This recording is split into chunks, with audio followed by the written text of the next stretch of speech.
Ladies and gentlemen, welcome back. Welcome back to HR Week again. If you just joined us, wherever you are in the world, whatever time of day or night or morning, could be early hours of the morning. I don't know. In fact, I'd love to know. I always love to know that, don't I? I love to know who's here, where you are, who you are, what you're doing. Let us know, because you know what? We are here. The HR Week team, we are dedicated throughout the week, every single day, dedicated to what we're doing. And for us, it can be sometimes quite lonely. We have each other to keep us company. We have you, but through the screen, it's sometimes difficult to connect with you. We have the questions coming through. We also have our hashtag HR Week 2022. Sorry, HR Week 22. Lots of love coming through there. But again, we would love to know who's with us, so we know that you're enjoying it, and hopefully we can really feel that you're getting value, because everything we do here is naturally based around you, based around what you feel, based around the value you're getting. So let us know, and let us know exactly, you know, how you feel about everything, who you are and where you are. Right, there we are. I've said that, I've said it. I say it all the time, but it means a lot to us. It really does. Right, let's move on now to our next session. Again, this is, today, digital HR, all about really shifting that mindset towards a digital approach. It's really about that, and maybe not always about the technology, but it's all about how we feel about it, how we approach it, and how we maximize it and make it a benefit for us all. So, technology-driven HR processes, preparing your organization for the future. That's what you want to do. That's what we all need to do. We're going to find out, or we're going to get a flavor of how we can do that through this next healthy discussion we're about to hear right now. So let's invite the moderator who's going to shape this discussion in the right way, and that is Ricardo Maia. Ricardo, are you there? I am here. Thank you, Peter. Hello, good morning. I wonder where you are, Ricardo. I'm in Hungary, Budapest. Oh, Hungary. Fantastic. We're in the same time zone. Fantastic. And you're at work? Is that your office? It looks like a co-working space? Tell me quickly, where are you? I am actually at home, and this is just a background. You were just talking about how the background. Yeah, I mean, if you didn't move so much, yeah, I can see now that you're moving. Yeah, if your body stays still, right, we would all think that's like a real office. It looks so real, but hey, nobody will know that. All right, nobody knows. We'll keep that between us. Right. You were just talking about the background back in the other panel. Towards the end, I'll pop back in, and hopefully we'll have some questions and engagement from our listeners, and then we'll have a question exchange towards the end of the session. How does that sound? Great. Over to you. Thank you very much. Hello, everyone. Again, I just finished talking a little bit about how digital transformation should start at the employee level. And now we are here for the panel discussion with 4 amazing people that will talk to you. We are going to talk about technology-driven HR processes and preparing your organization for the future. Can we welcome the panelists? Yes, nice. Finally, we see each other as well. Hello, everyone. Thank you very much for being here in this amazing morning. I hope that we are on the same time zone. Is there anyone that is not in the Central Eastern Europe? Same time zone, I guess. Same time zone. That's awesome. Great. It's a pleasure to talk to you guys. It's a pleasure to see you finally in person. I will actually give you the space to speak. I'm here just to moderate. Of course, if you have a question, I can also answer anything. If it's on my reach to answer, of course. But yes, I want to start with HR trends. Actually, sorry. I want to start with a round of introductions, if possible. So please just take like a minute or a little bit more than a minute, but not more than that, to introduce yourselves and what is your background. We can start with Zoran, and then Irena, and then Dragan, and then Filip. Thank you, Ricardo, to having me here. Yeah, I'm Zoran, CEO of Abstract. I have been in software product development for the last 12 years, and I came across different HR processes developing, implementing in some software automation. Today we are building cybersecurity platforms for the people who are less in cybersecurity space, for example, HR managers and C-level people. And this is how we basically we also have challenges to understand the process and how to improve it. And definitely this trend for how engage people and employees is important for us. Yeah. Thank you, Zoran. Irena? Thank you. I'm delighted to be here, and thank you for having me. And warm hello from Croatia to all participants and everybody that is listening to us. My story can be, as you said, long and short, but let's make it short and sweet. So right now, I'm a managing partner in a company called Agilcon. And Agilcon has done and made a very good Gecko HR application.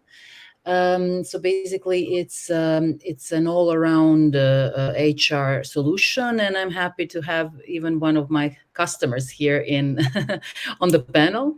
Hi, Dragan. So my story is just a normal management story. I was a manager in the telecom industry for a long time, and then started to wanted to be an entrepreneur, and together with my partner started this company. And now for 12 years now, we have been working with companies from all over the region in developing HR and helping them digitize these processes. And basically, it's a really satisfying job, and I'm really happy to talk more about it. Thank you, Irena. Dragan? Thank you, Ricardo. Well, I'm actually a learning and development team manager here in A1 Serbia, which means that I lead a team of very talented trainers who work with our employees. And actually, we had a very challenging, how do I connect myself with this topic, is the fact that we actually had a very big challenge to transform the way we work with our employees in a very short time during 2020. As you know, we all know the reason. So the trends that started a few years back actually became our reality in just a few months. And I think we did a good job, but I hope to have a chance to talk more about it today. Nice. Thank you very much, Dragan. Now, Filip? Yeah. Hi, Ricardo. Thank you and the rest of the HR Week crew for having me here today. I'm Filip, and I work as a software developer at One Assessment, which is basically an HR solutions company that provides support to HR department in different areas of work. And what's interesting about me is that like my career journey hasn't been that linear so far. I got my degree in agriculture, then I worked in marketing, from where I moved to HR, and I worked in a global HR service provider where I worked as an HR consultant and trainer. And after maybe 5 years, I decided to make a shift toward programming. So I started to learn more about programming and see actually how that works for me. And at some point, I thought that maybe I was gonna leave HR, but what turned out to be my future employer, One Assessment, was an HR software company. So basically, HR pulled me back, and here I am today at an HR conference. So I just hope that this combined experience of mine as a HR consultant and software developer can be actually helpful to some of you and maybe open some new perspectives about technologies and trends in HR. Awesome. Thank you very much, Filip. Yes, and I think that having multidisciplinary activities or experiences is actually super valid, and I think is a trend. And speaking about trends, I want to discuss with all of you a little bit about HR trends, right? In 2021, the top trend in HR was talent acquisition. And in 2022, the top trend is engagement. So how to actually keep the people engaged within a company. So I'm curious actually to how this reflects to your market and reality, and how you are using technology to enable whatever trend you believe it's more suitable for your organization. Anyone can start. I will not point fingers, but if you want, I can do that. All right. Well, okay, sorry. Please, I please, can Irena. start. Ladies first, yeah. Yeah. Lady first. Okay, but I'll be brief. Don't worry. I mean, obviously, yes, it absolutely translates, and I think that none of these trends are gone. I mean, they're still very active. Talent acquisition is still going very strong. Of course, it's a lot of, from what we see, it's very industry dependent. Yeah, on what is the actual, let's say, prevailing trend. But I would say we're looking at right now here in Croatia, and definitely Slovenia as well, because we work in all regional markets, is engagement, yes, very strong. But what we are quite worried about is the rise in the overall cost of employees. So I would say that for the next year and the year after that, the major challenge that the companies will be facing will be the money. Yes, the talent is very hard to access. I think yes, engagement is a topic, but I think now employees, first they were, leaving for the, I don't know, challenge, for the boredom, for the new excitement, but now they're leaving for the money. And this is something that we're seeing, and I think this is something that we definitely have to all take into account, and just transform everything, I think. You mean money as in benefits, or just really plain Yeah, the whole package. simple Yeah, salary? yeah. Salary for sure, but also the benefits. But I think salary now the salary. This is what we're seeing. We are in daily contact with over 100 companies, our clients, all over the region, and of course many more in our activities that we do in marketing and sales. And we really do talk a lot with people, large companies, small companies, and they are seeing the same trend as well. I think the rising cost of employees is going to be a big challenge for companies in the future. Thank you, Irena. Dragan, you had something to say? Yeah, well, this is a very interesting question for me and for our company. Actually, I quite agree. Employee engagement is definitely the hot topic for us this year and also for the next year. And you probably know, but A1 Serbia and also A1 as a group is a very large company with a lot of employees, and our job is to keep them engaged in especially learning and development. And probably you may wonder, but why? With what purpose? And the purpose actually for us is in your question back in 2021, and that's talent acquisition. But a bit differently, our goal is actually to help our employees to manage vertical and horizontal mobility within the company. So we have a lot of talents, but sometimes they don't get a chance to show their abilities, or sometimes they need a little push or help to develop. So actually, by engaging them and helping them find and develop new skills, we also believe we will find a lot of talent acquisition from within the company and not necessarily outside of it. Mhm. Do you use any technology that is driving this change in your company? Yes, again, an excellent question, Ricardo. And Bojana Shinjar, our head of development and learning, talked to you on Monday about our new tool, that's Skills Passport. And it's supposed to be very helpful for our goal, both engagement and also talent acquisition. I'll just tell you one sentence about it. I won't take up a lot of time.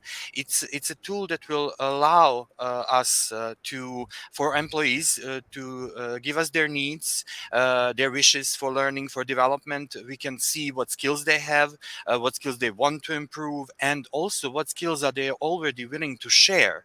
So this tool will also help us see some global trends for the skills in question. We can see what skills are, for instance, also desirable in the whole region in comparison to last year or the years before. Thank you very much, Dragan. You're welcome. Zoran or Filip, would you like to reflect on the question? I can repeat it if you don't remember. It's the trend in 21 was for HR, for talent acquisition. In 22 is engagement. And I'm curious on how this reflects your market and how you're using technology to enable whatever trend that you feel it's relevant for you. Zoran, would you like me to continue? Yeah. Okay. So I mean, I completely agree with Irena. It is a reality that actually employees are looking for more benefits regarding also money and the other parts of the package, and that is something that has to be taken into account, and that will be and is a challenge right now. So you have to be very creative to find the best way to actually, on one hand, engage them, and on the other hand, to be desirable employer. So that is one thing. But also, I completely agree with Dragan, and that is something that I was also thinking about. That, I mean, from my perspective, especially if we talk about these like newer generations, one of definitely the most crucial engagement factors must be a clear career advancement path and development possibilities inside the company. And we as a like solution provider, like vendor, we have talked with a lot of our clients, with both candidates and employees, and for most of them, and especially for millennials and Gen Zs, which I don't know are like 50% of current workforce. For them, like just coming to the office, doing the work assigned, and taking the paycheck back home is not enough anymore. They are like more interested to know where they are going to be in the next, I don't know, 5 or 10 years. And I think the job of the company is to assure them that there is enough space for their growth inside the company. Because if I don't know where I'm moving inside the company, I will very likely search my fortune somewhere outside. And I think that using technology to create, or even better, to include employees in co-creating their future plans in the company, while also balancing company needs and the individual expectations, is extremely important. Great, thank you very much, Filip. Maybe I can add a little bit from totally another perspective, because building the product for information cybersecurity, for us, everything is about awareness and engagement. And we were thinking about that before it becomes trend, because I mean, cybersecurity in some way, it's a boring topics for everyone in the company, and you need to find the way how to implement boring the policies and rules and everything in one product. And from our perspective, we were about let's first engage people from the HR, people from the C-level, bring higher awareness, and then bring it down to everyone in the company. Okay, nice. Thank you very much, Zoran. I will ask one more question, and we are having quite a few questions from the audience, so I might actually switch to them because they're pretty interesting.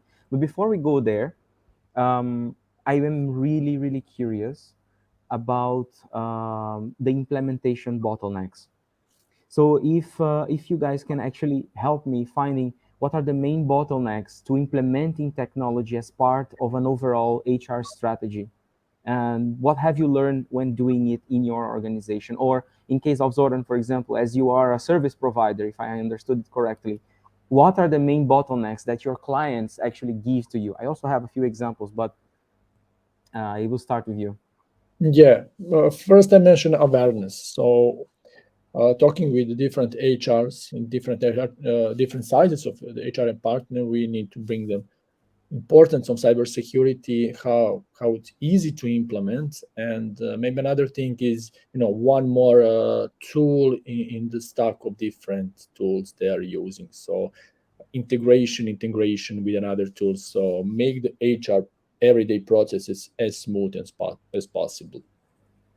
Yeah, I was just speaking before we entered the panel discussion. One of the tips that I give to the audience is that ease the burden of HR, ease the burden of your employees. So using a new technology or using a new HR tool or a digital transformation tool, how I address them, shouldn't feel like a new task. It shouldn't feel like another thing that they have to accomplish, right? It needs to be as smooth as possible. I'm just paraphrasing you, Zoran.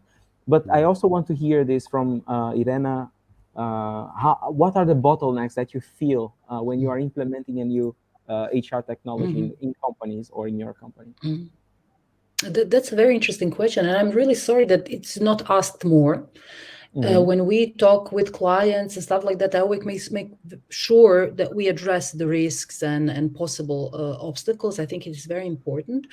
I mean, there are really many obstacles. It really depends on a specific situation. But I would say overall, I think also part of the blame is on the vendor, because a lot of vendors of technology are really just that, just the vendors of technology. That they have the technology, they're really in love with this technology, and this is what they implement. So they don't spend enough time understanding the need of the client and what is it that is most important for them to achieve, and translate this into a business process language, let's say, enabled through technology. Because technology is really, I mean, it is important, but it is really just a consequence of something that we want to do, want to solve. And I think a lot of vendors miss this step. And I'm really proud to say that we are not like that, and that we really spend, I think, half of our project implementation projects are, just talks and understanding and workshops and what is going on and what are we trying to achieve. Because Zoran mentioned something very interesting, which I see a lot.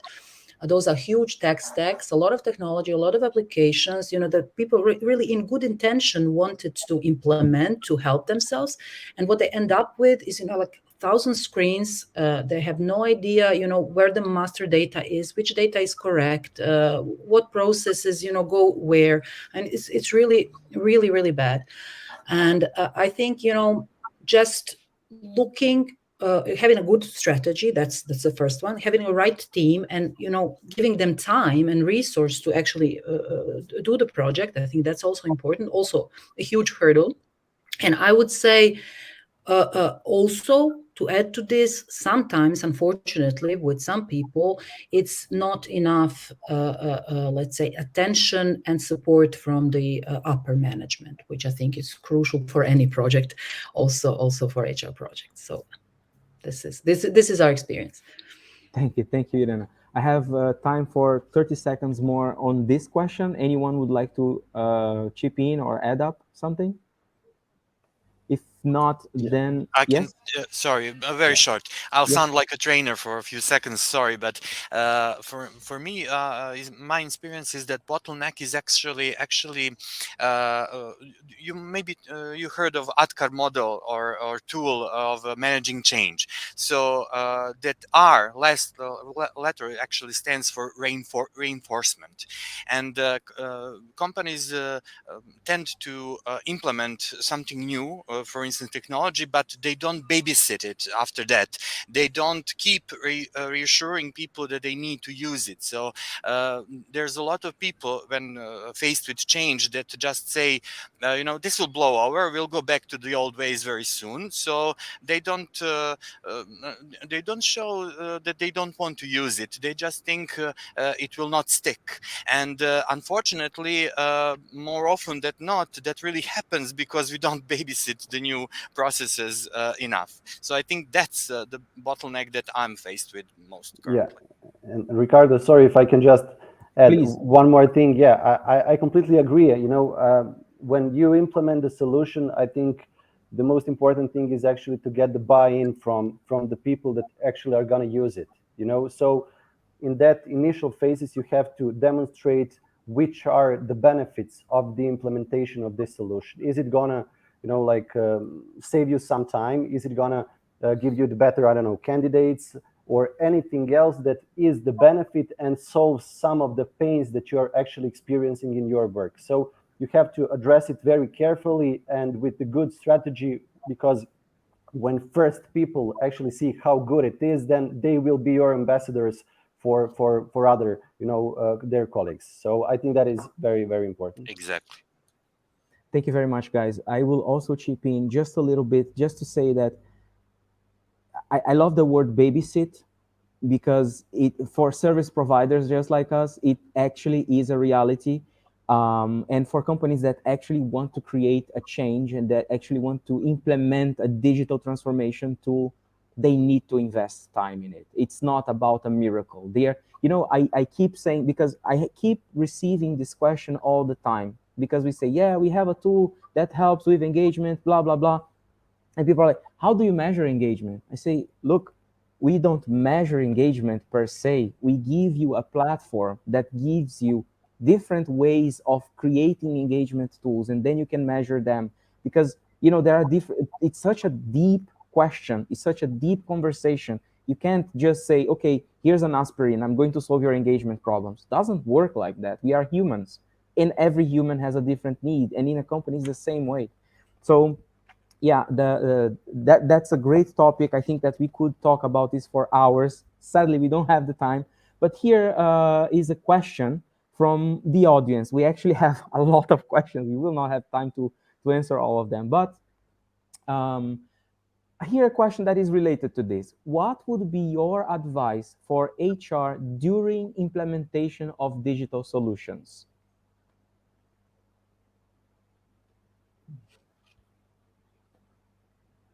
Well, if I want to say an advice is, have your people committed.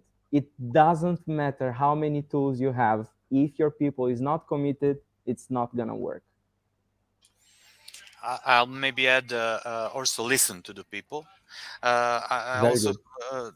heard or saw that there is some question about actually do we test the new stuff There is that a we question. yeah, so it's connected. We test it by letting people tell us what they think about it, and it becomes something that that's mandatory only after a period of constant feedback. So listen to the people. Don't implement something just because it's a buzz thing or buzzword. Check if that really brings value to your company and to your business. If it doesn't matter if everyone else is using it. You don't have to. Yeah. Just go ahead, Filip. Yes. Yeah, and one more thing I would like to say. Very important thing is that, like Dragan said, you have to listen to the feedback from the people. But in order to that feedback has some value, you must choose a provider that can actually make the solution flexible. You know, so Exactly. yeah. So you have to just be aware of that you don't get one solution and that's it. You have to find the provider that will listen to you, get your feedback, and then together with you find the best way to give the value to your people. And I think that is very important thing to consider when implementing a solution. It takes around 4 to 8 months anyway to implement a new tool. Based on experience, this is 4 to 8 months, and if you don't have the right supplier, if you don't have your due diligence on that, you're going to spend a lot of money and time, and it's going to be a waste. So yeah, as a startup, I work for a startup, and I come from the startup background. There is one word that people, they listen, but it seems that they don't really hear, right? It's validation. Validation matters, people. So if you want to implement anything, validate with your people. Go to the people, go ask them their opinions, give them the opportunity to test it out. Validation, that's it. Ask your provider if there is a demo platform that you can use, or or a way to, test it beforehand. Anyway, Irena, I see that you really want to contribute to this. Not really. I was maybe, of course, but I was actually agreeing with everything you said because you were just channeling my thoughts exactly. If anybody is interested, please contact me because we have done very detailed, let's say, a checklist for clients who are entering HR digitation processes, and it covers this checklist actually covers with advice every aspect of what you should do internally, how you should prepare, how you should make a business case, what you should ask your vendor and stuff like that. I think it's a very good material for anybody who is interested in starting. So if anybody wants a copy of this document, I can definitely share it with them. I surely want it. Yeah, for sure. Yeah, absolutely. Because I think because we did it exactly because we saw from our practice, people are not prepared. I mean, of course, it's great that they want it, that they have motivation, but they're not prepared. And, it can, in the wrong handlers, in the wrong context, it can end up as a disaster, actually. And what happens when you have a disaster, unfortunately, you don't get a second chance because you cannot say after a year or after 6 months to your general manager, oh, look, this HR project that we had that, was a complete disaster. Now we're smarter. Now we're going to do another one. It's not working. They're just going to say no. Yeah, it's a problem. Okay, I have a question that is really interesting for our software developers. Do you see any pattern where the technology available is not, sorry, I will start again. Do you see any pattern where the technology available now is limited and where you think HR tech companies are behind, if behind at all? So do you see any pattern that the technologies that are available for HR professionals is limited? Maybe I can add some. I want to just add the last question as a vendor. Our clients always ask us for the demo. I mean, that's a good sign, and it's important, of course, for our tool. If they doesn't use it, it doesn't work. So basically, need to be used from the users and the employees.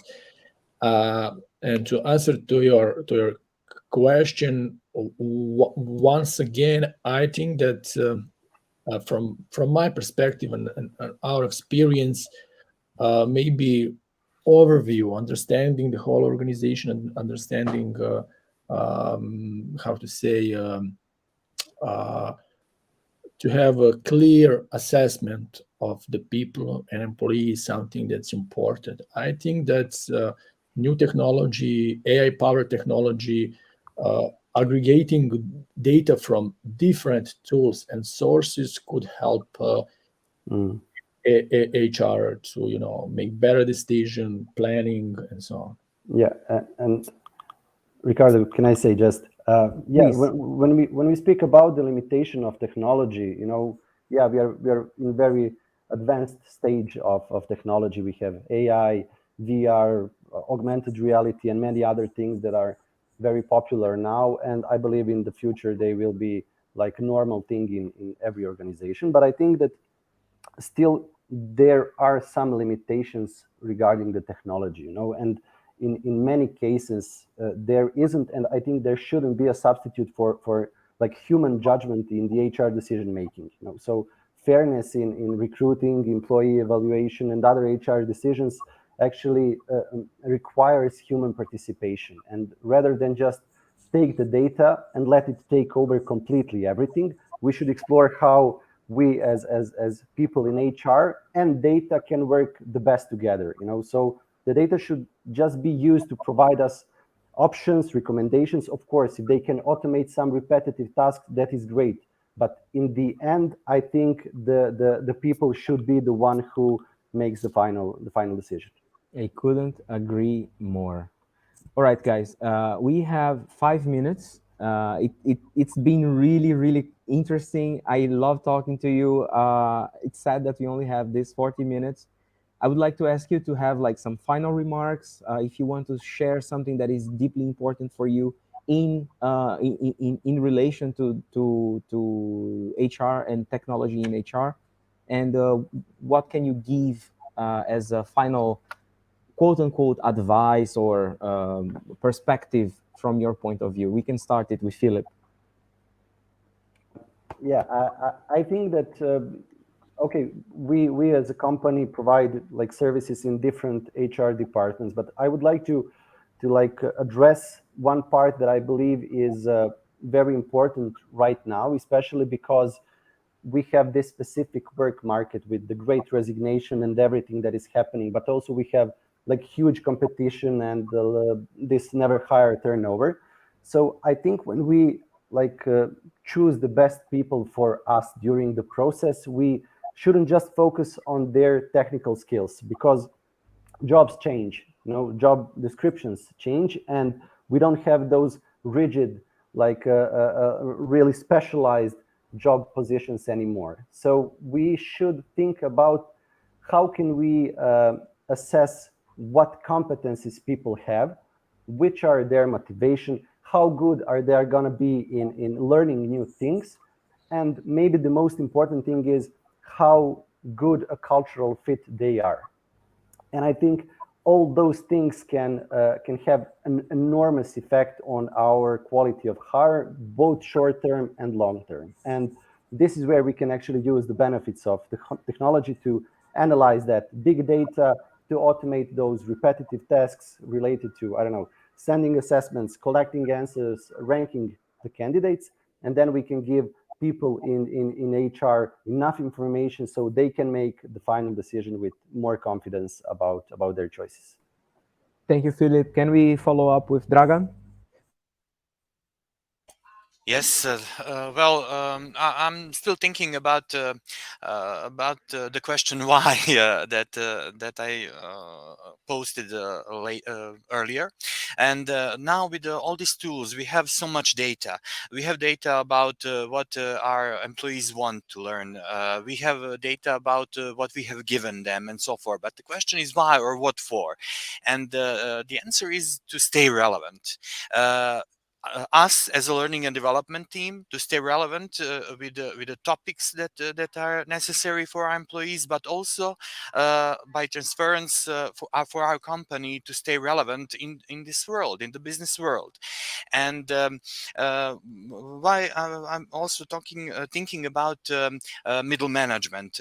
I believe they should be like an HR point two, you know, our helpers or our partners, because in my opinion and in my experience, the middle management is kind of crucial for one company, and this data can be very, very useful for them and for their development talks with their employees. So it mustn't all stay on HR, on learning and development, but this trend should help also the rest of the company and especially middle management to use this data for the benefit of their employees.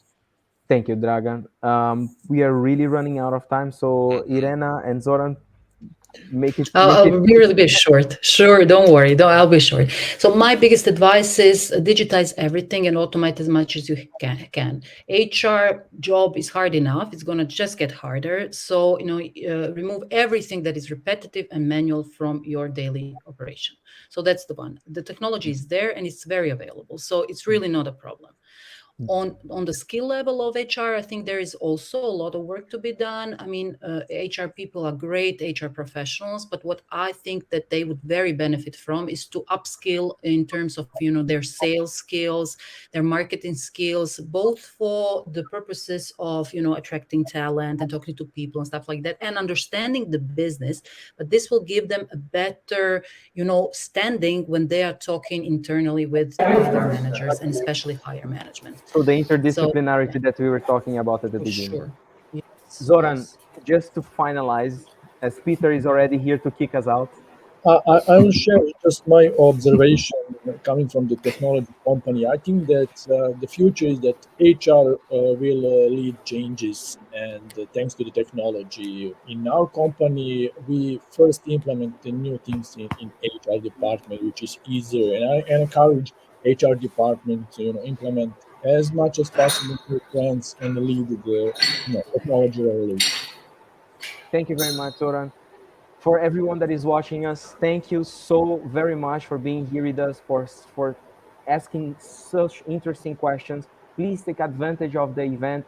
Connect with us on LinkedIn. I'm happy to connect with you. I'm sure that our panelists are also happy to connect and have some thoughts shared over the week and afterwards. So Peter, now it's with you.